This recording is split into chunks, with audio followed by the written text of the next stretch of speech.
Okay, so if you attended the Ames Black History Celebration during the past couple of years, you've heard his fascinating life story, the story that prepared him for the career that he has today. I bring to you the NASA Ames Chief Information Officer, Jerry Davis.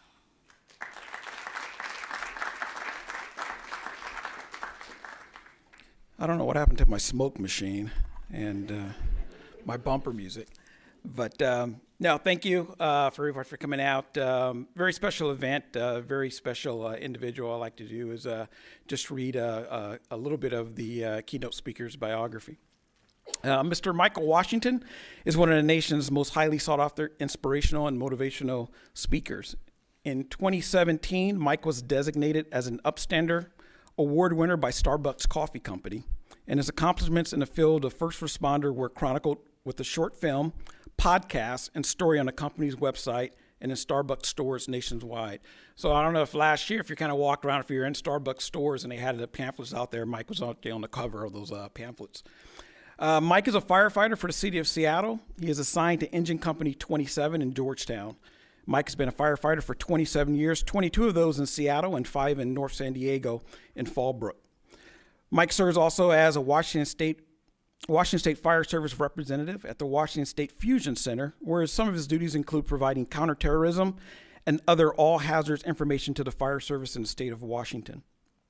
Mike is also a member of the internationally acclaimed Critical Incident Stress Management Team, Seattle. And as a retired Marine Corps Master Sergeant, Mr. Washington served 23 years, 7 active, 16 reserves, seeing combat with the 2nd Light Armored Infantry Battalion, 2nd Marine Division during Operation Desert Storm and Operation Desert Shield as well. He served as a counterintelligence agent with combat deployments to Bosnia, Iraq, Afghanistan, and Africa. Mike is a member of Team Rubicon, an internationally recognized veterans volunteer disaster relief organization with over 50,000 members or gray shirts. Team Rubicon was founded by a Marine Corps friend of his son, and Mike's involvement in Team Rubicon honors his son, Sergeant Michael T. Washington, who we affectionately refer to as Little Mike, who was killed in action while serving with 2nd Battalion, 7th Marines in Afghanistan in 2008. Mike was honored by Team Rubicon as Veteran of the Year 2014 as well. And then prior to having Mike come out, one of the things I'd like to say is Mike and I have been friends since I was 19 years old, so 30 years now. We met in the Marine Corps. I didn't like him at the beginning. He will tell you that when I met him, but somehow over time, I think our stint, we fought side by side in the first Gulf War in Southwest Asia, careening across the desert of Saudi Arabia and into Kuwait City, literally fighting side by side. And his family and my family, we've become one family over the years. He is absolutely my best friend and a person I lean on quite often for guidance and support, and one of the best humans you can ever meet in this world. So without further ado, Mr. Michael Washington.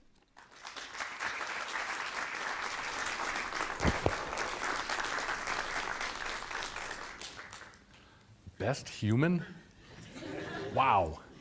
I still don't like Jerry, even though he said all those nice things about me. So let me just start there. Can everybody hear me all right? First of all, thank you very much for having me here to speak about African Americans in the military. And I hope you enjoy it. And if there's no technical difficulties, which usually occur when I have one of these in my hand, we should do all right. But we have NASA engineers here to help me out. So this is the title, African Americans in the Military. But why are we here? Why am I here talking to you about this? You know, when I was a kid, African American history was really being pushed out. And I figured by 2018, besides just having flying cars, African American history, Asian American history, Latin American history would all be kind of just mainstream. Well, the reason why we're here is because of this. Events over the last few years, have changed what's going on. So 1935 Germany looks like 2017 Charlottesville. Things that we just thought, is done, except for small little weird groups of people out there. We thought we were finished with that. As it turns out, we're not. So that's why I am here. And that's why you're here too, because you have that interest. And I want you to take this back, some of what I share with you. I want you to take it back to your friends, to your coworkers, to your neighbors. And when these conversations happen, that you stand up and you say, well, you know what? Let's talk about this. Let's not look the other way, because when they looked the other way in Germany in 1935, what happened?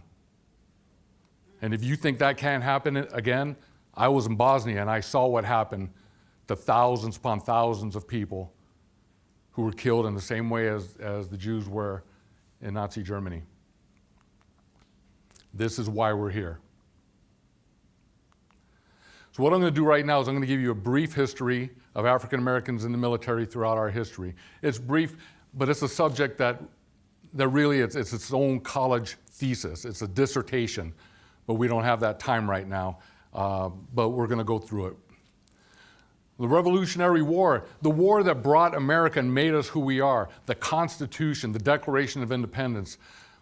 Most African Americans were slaves at the time, but they understood that if we fight for this, maybe, just maybe, this country will live up to the standards of what's on these documents. These documents that had never been written. There was no country thought up like the United States was being considered at the time. And so as a slave, you felt, okay, if I fight, if I make this fight, then my freedom, the realization that I do have worth as an individual, will be realized. Sadly, it wasn't, despite our participation in the war. And it would take years before we got to that point again, to where we finally made that definitive statement. The War of 1812, often called the Second American War of Independence, same thing. We showed up, we fought, but our freedoms were not realized. Our worth was not realized. Now, part of the thing, and we'll talk about this in a minute, is that when you hold people down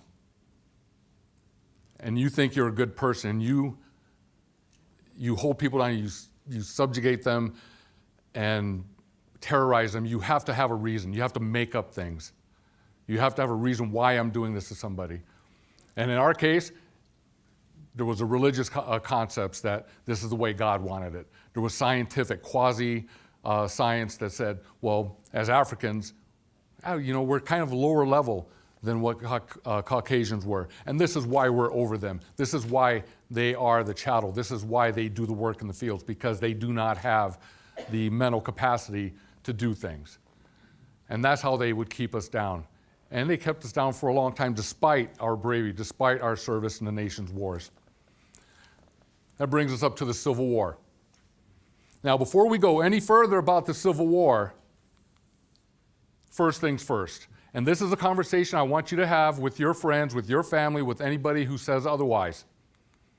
The Civil War was about one thing and one thing only: slavery.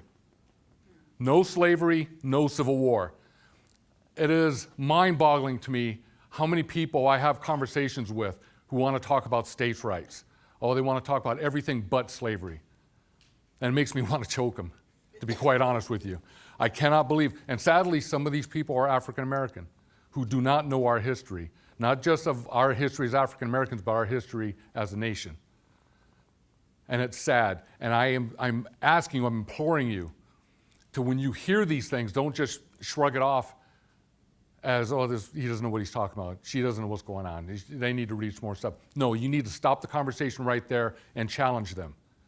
That's what I am asking you to do. Slavery, slavery, slavery. So I'm going to be like a flight attendant on an airplane, and I'm going to need a verbal up and down from all of you that you will do that next time you're confronted with someone who says it was not about slavery. All right? On the count of three. 1, 2, 3. Yes. All right. Of course, Jerry didn't do it. So we talk about the Civil War. A movie I also would like everybody to see is Glory.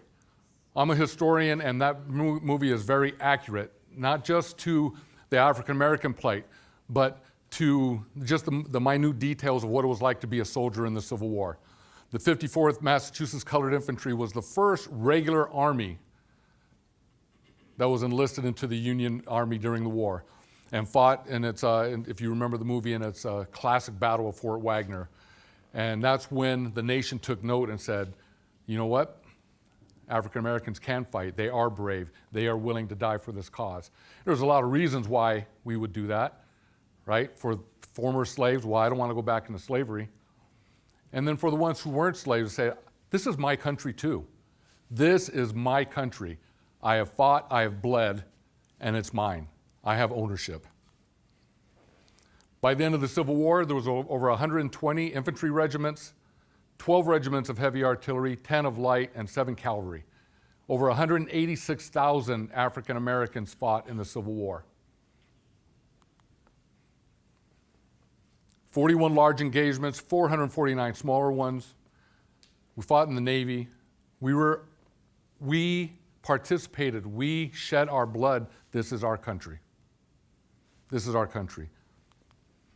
After the war, and what I kind of consider a kind of a bittersweet way, when we drew down our forces after the war, we kept 4 regiments of colored infantry and colored cavalry in the United States Army and sent them out west to take the freedoms and the lands away from Native Americans. While the Buffalo Soldiers are revered for their prowess and their fighting ability, sadly, we were doing it against a people who were more like us than the people we were protecting. Nonetheless, we went out there, and we went out there for those same reasons. We went out there to say, this is my country too, and if this is what you want me to do, then I will do it. But just please include me. In the Spanish-American War, we all heard about Teddy Roosevelt and the Rough Riders charging up San Juan Hill, but it was also African-American troops who were there, right there with them. Now, to his credit, Teddy Roosevelt always said it. When he talked about it, he talked about the colored troops that were with him on San Juan Hill. Sadly, that kind of drifted away from our history. But again, that's another war where we participated in going out and taking lands from other people in America's imperialist and colonialist stage. But we just wanted to be included. We just want to be part of the country. And if that means showing up and saying, what do you need me to do here? I'm going to do it.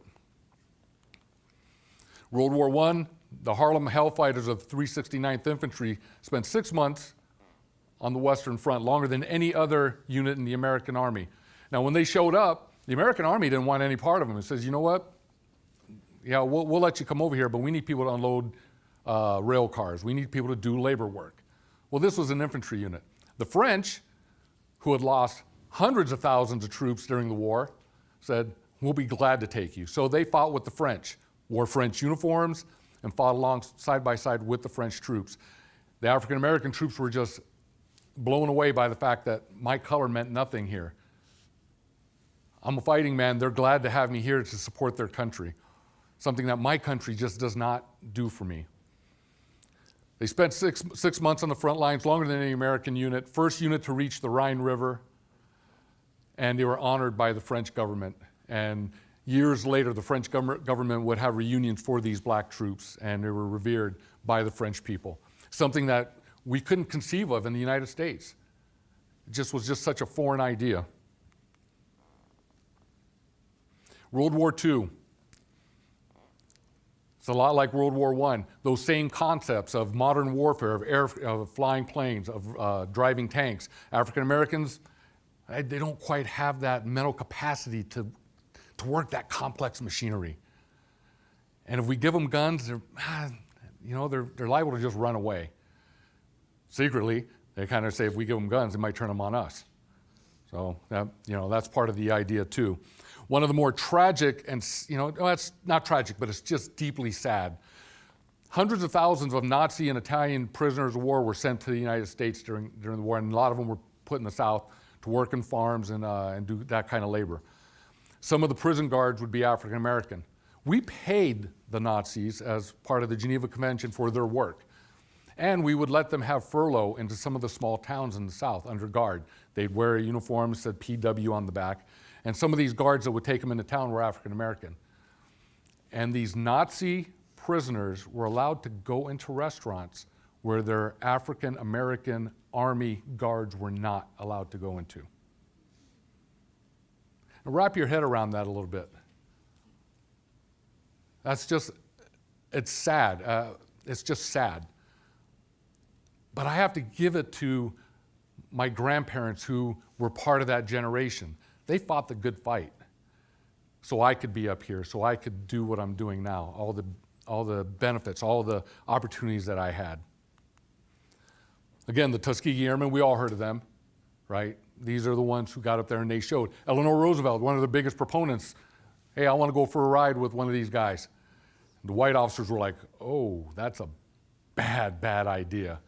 But the First Lady got in there and she did it. She was a champion for our people. 761st Tank Battalion, again, when we're talking about the intricacies of modern warfare, I got to tell you, I've driven a tank. It ain't that hard, first of all right?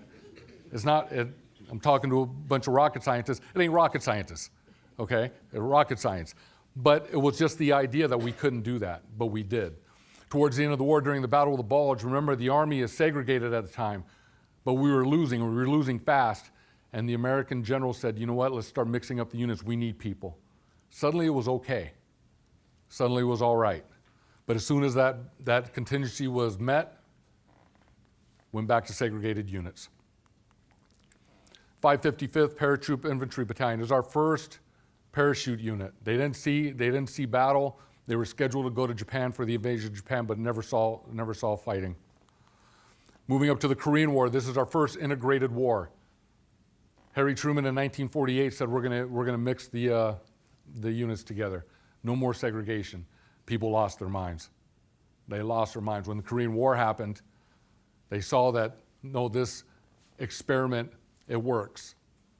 And one thing I also want to impart on you right now is that for those of you who have not been to war, it doesn't matter what color the person on the left or right of you is. In the Marine Corps, all that matters is it's a Marine.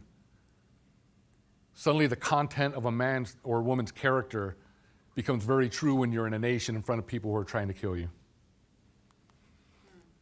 In Vietnam, same thing. With all the tumult that was happening in the United States, we're losing our leaders, Malcolm X, we're losing Kennedy, both Kennedys, we lost Dr. King, and yet we had our young brothers and sisters over there fighting in a different war.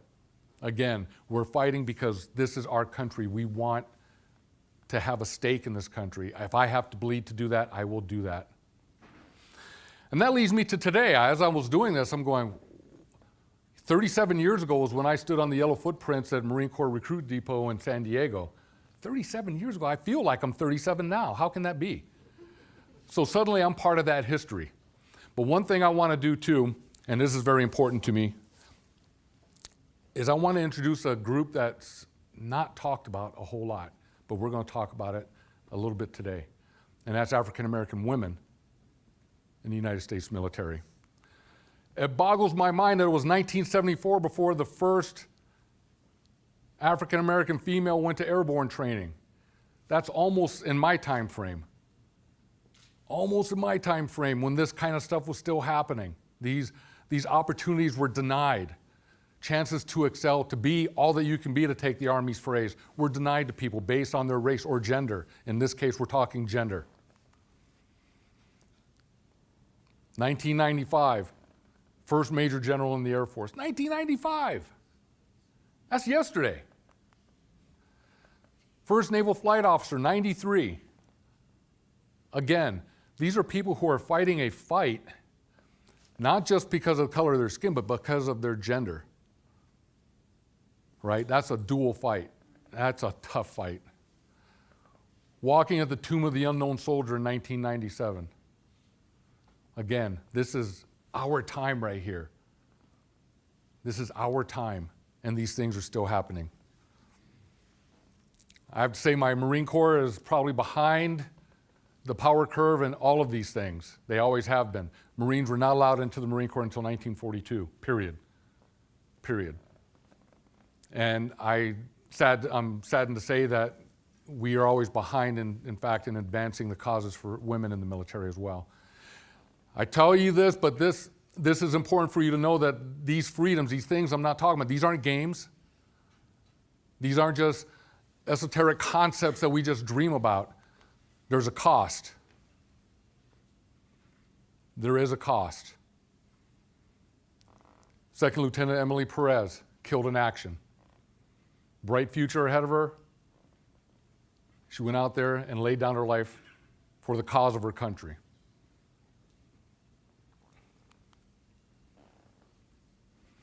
This is what I was talking about before. I have a dream that my 4 little children will one day live in a nation where they will not be judged by the color of their skin, but the content of their character. You learn that in boot camp. You learn that it doesn't matter what color that person is next to you. Will this person be right there side by side with you when the going gets tough? Is this a person that's going to get you out, help you in that firefight? You learn that straight away. Now I'm going to go to my story. I was born in Honolulu, Hawaii, 1962. Now, some of you, I know, were looking at me going, is that the Mike Washington who was healthy baby of Hawaii in 1965? I get that a lot. And I want to thank you for giving my privacy. And I'll go ahead and we'll talk later on it. But yes, healthy baby of Hawaii in 1965. I moved to Los Angeles when I was 11 and went through high school there and joined the Marine Corps, stayed active duty for 7 years, and I became a firefighter in San Diego County. I was actually, San Diego County in Fallbrook is where the home of the White Aryan Resistance was. And I was actually in the house of Tom Metzger, who's the leader of the White Aryan Resistance. Because I guess even racists, when they needed help, they called the fire department.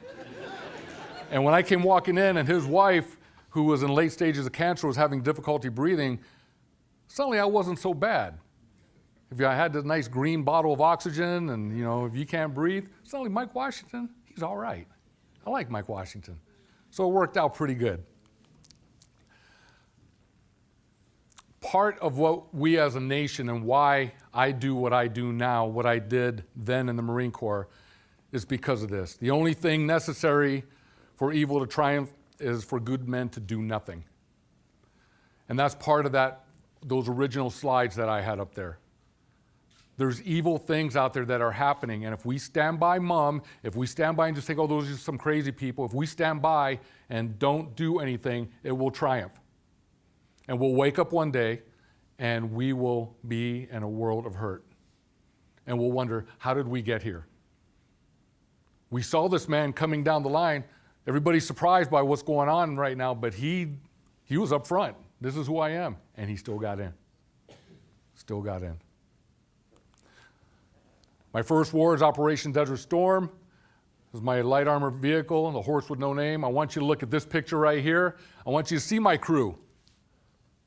My driver without the hat on, Latino. 3 white guys. The guy with the glasses on, we're still good friends. He was at my house the other day. He lives up in Seattle. When you're up there in the war, that smoke there, that's the oil fields of Kuwait burning. That's war. We took that picture and got in our vehicle and we drove to war. Color didn't have anything to do with it. We were Marines. The guy on the left is Jerry Davis. We're going to be posing for that picture after this is over. I'm not going to take off my shirt because y'all didn't do nothing wrong to me. I shouldn't do anything wrong back at you. That wasn't my Barack Obama phase. But I don't look like that anymore, so the picture I'm going to pose for is going to be in this suit. And I was in the reserves at the time. I went to Bosnia, and Bosnia is where I saw with my own 2 eyes what happened in Nazi Germany happened to the Muslims in Bosnia. I was at Srebrenica. I've stood ankle deep in a mass grave. I've seen it. It's real. Okay, it's not a history book. It's not something that, well, maybe it happened, maybe it didn't happen. No, it happened. And it was because good people stood by and let it happen. Iraq, Afghanistan. I have a lot to say about those conflicts, but I don't have the time. I don't have the time.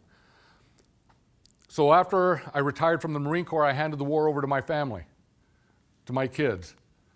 My daughter, Asia, Army strong. I asked her, what are you going to go into? She almost failed PE because she didn't want to get her hair wet. I said, baby, you're going to make you get your hair wet in the Army. She became a Korean linguist. I was hoping that she'd get fashion model, but they didn't have that MOS in the Army. But she was a Korean linguist, and it was just amazing to see my child, and I was very proud of the lineage that she picked up. My father was a Marine, my brother was a Marine, I was a Marine. She's smarter, she went in the Army. And my son was a Marine as well. And so it was a great moment. That's Fort Leonard Wood, Missouri. That picture doesn't tell you how cold it was on that day. But there's my baby girl, Army strong, Army strong. Then my son went in the Marine Corps. This was him when I came back from Desert Storm, when he was little. And when he told me he was going in the Marine Corps, I said, son, why do you want to do that? It's in the middle of a shooting war. And let me tell you some of this. There's a narrative that says, well, when African Americans, Latinos, other people of color go into the military, it's because, well, they don't have any options. They're coming from the ghetto, the barrio, the reservation or something like that. Well, that's not true. The Marine Corps, my Marine Corps, my son's Marine Corps, was solidly middle class. My son was upper middle class. My son had choices. He had all the choices. My daughter had all the choices. And I asked him, why did you want to go into the Marine Corps? Why do you want to do this? He said, Dad, there are people in the world who can't protect themselves, need to have protection. I want to be the person to protect them. As a dad, that makes you proud. As a Marine, that makes me scared.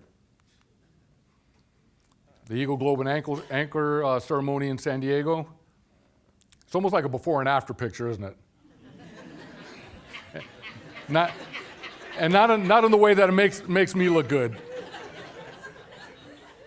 Yeah. And then his graduation a couple days afterwards. My family has a legacy of honor, duty, commitment, and tradition in the United States military. It's what we do. Somebody on the outside said, well, Mike, you guys are like American samurai. You're right, we show up, and it's like the fire department. It doesn't matter. When the balloon goes up, when it's time to go, we go to war, and we try and we comport ourselves in the best traditions of what America's supposed to be. The very best traditions, and my son did that.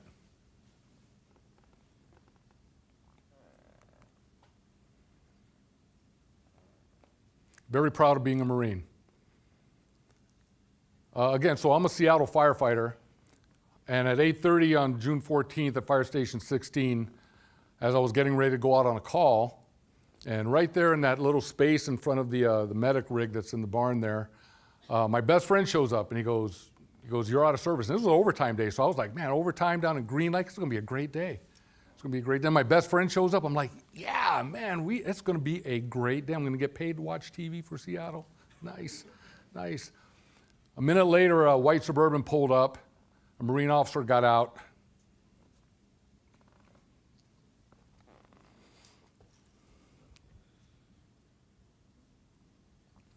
Said, Master Sergeant Washington, are you the father of Sergeant Michael T. Washington? Yes, sir. I knew it was getting ready to happen. We regret to inform you.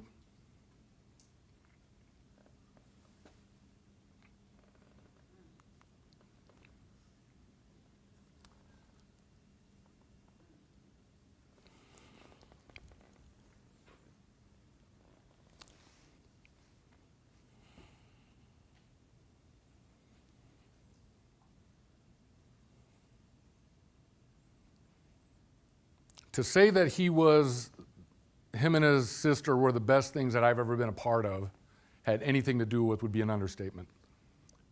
He was a good boy.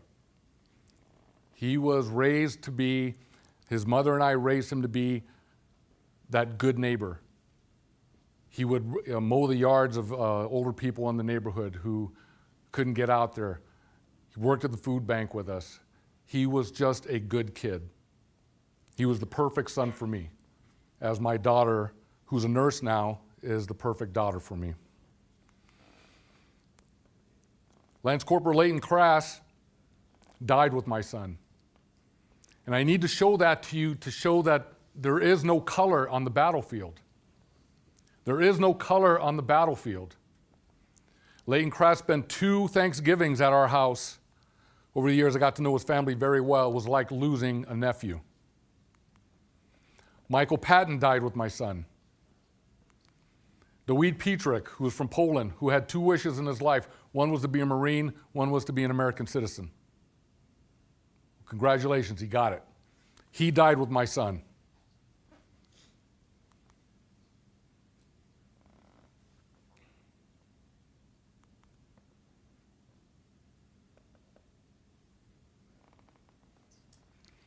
Jerry talked about a Veterans Disaster Relief Organization that was started by a friend of my son, Jake Wood.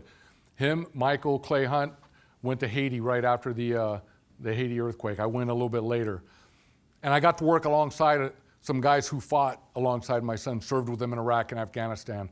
I was starting in the early stages of PTSD, and it went full high gear after my son died, and I needed something. So that is a really funny story, but I don't have time to tell it to you, but it's hilarious.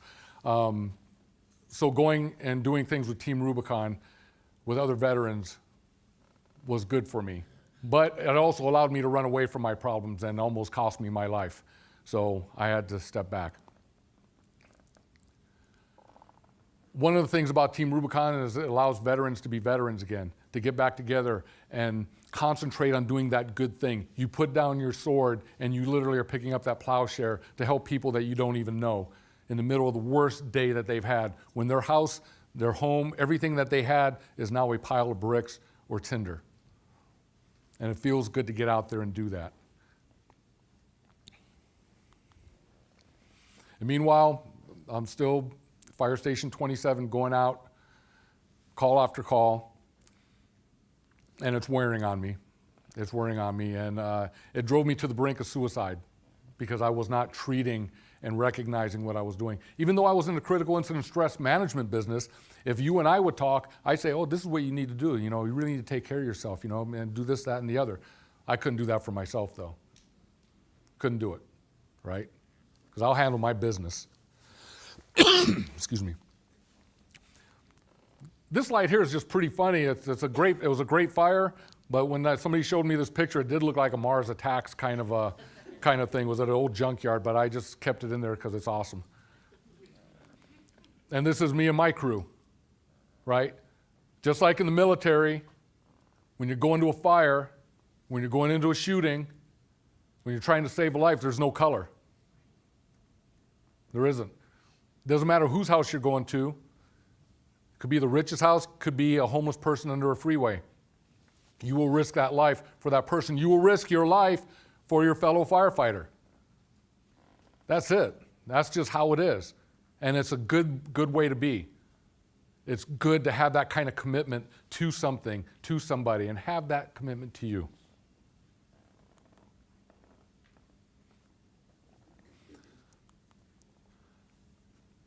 I have 3 gold stars in my family. Gold stars means that you've lost somebody in your family during time of war. My cousin, Elizabeth, lost her husband. He's buried about 200 meters away from my son at Tahoma National Cemetery outside of Seattle. He was killed in action with the Stryker Brigade in Afghanistan.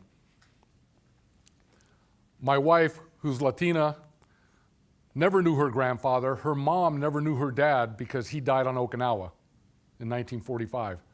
And if you think that doesn't affect somebody, having the conversation with my mother-in-law right now brings her to tears.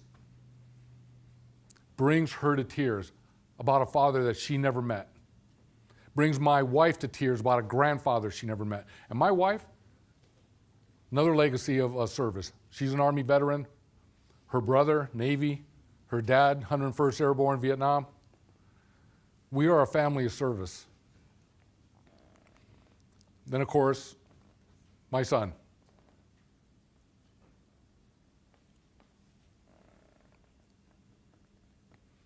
So what about it? What about it, y'all? What was their sacrifice for? I'm going to leave that to everybody in this room. You come up with your idea. And you're entitled to. This is America. You can come up with, I think these sacrifices were so I can do this, so we can do this, so this can happen, this can't happen. I'm going to leave that to you. I have my own ideas. One of the biggest ones are my grandkids. Off to on the left there, that's my son-in-law. He's in the Army, did a tour in Afghanistan. He's Korean. The girl in the middle, who looks really Korean, is my granddaughter. She really took Korean features, didn't she? And then that's my kids, my daughter, my son-in-law, and the two kids. This is what it's for. This is the generation that comes ahead. These girls here are going to do whatever they want to do. My son-in-law is going to do whatever he wants to do. These people here will know to fight when these injustices come up. They will know to look and understand that there's storm clouds and they're coming this way, and we can't stand by and just let it happen. That's not why their uncle died. That's not why her brother died. That's not why my son died. That's not why for 300, 400 years of the struggle that we went through as a people and as a nation, to watch it just slide back down. And when I say as a nation, I mean even in the civil rights movement. You don't have to pick up a rifle and go to war to be a hero. I don't think I could have walked across Edmund Pettus Bridge. I could not have been that person. I could not have been a freedom fighter. I could not have been a freedom rider, knowing that when I get to Anniston, Alabama, there is about 500 people who are going to kill me and burn this bus. Now, if I'm going with a Marine Rifle Platoon, I'm good to go. I'm good to go. But I don't think I have the courage to be that person. But there were, and they were black, and they were white. They were men, they were women.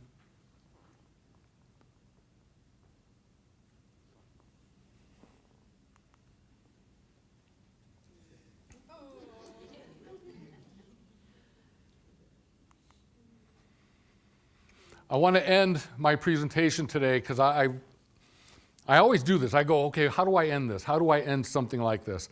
And I always come back to the same thing, and it says everything. So I don't even know why I go through this, but I do.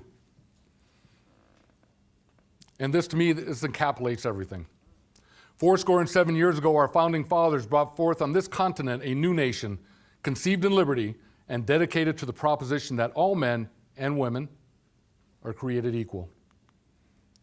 Now we are engaged in a great civil war, testing whether that nation or any nation so conceived and so dedicated can long endure. We are met on a great battlefield of that war. We have come to dedicate a portion of that field as a final resting place for those here who gave their lives that that nation might live. It is altogether fitting and proper that we should do this. The brave men and women, living and dead, who struggled here have consecrated it, far above our poor power to add or detract. The world will little note nor long remember what we say here, but it can never forget what they did here. But in a larger sense, we cannot dedicate, we cannot consecrate, we cannot hallow this ground. It is for us, the living, rather to be dedicated here to the unfinished work which they who fought here have thus far so nobly advanced. It is rather for us to be here dedicated to that great task remaining before us, that from these honored dead we take increased devotion to that cause for which they gave the last full measure of devotion. The last full measure of devotion, that means laying down your life for the beliefs, for the ideals, for this country. That's what that means. And that means whether it's at the Edmund Pettus Bridge, if it's in Afghanistan, if it's in Iraq, World War II, that is your last full measure of devotion. That we have highly resolved that these dead shall not have died in vain, have not died in vain. You hear me? Have not died in vain. That this nation under God shall have a new birth of freedom, and that government of the people, by the people, for the people, shall not perish from this earth. Abraham Lincoln. I want these words to resonate. This is the most perfect speech on this subject that I can come up with. It just doesn't get any better. The things that he talks about there in the Civil War resonate today to me. It resonates today. So as I leave you, hopefully with not a heavy heart, hope I put some smiles on people's faces, because remember, I was healthy baby of Hawaii in 1965. With that smile, I want you to carry these words and carry it with you outside of this auditorium, at home, at work, wherever you go. And think about what you can do to honor the legacy of those who went before us and gave that last full measure of devotion. Thank you for inviting me, and thank you for your time.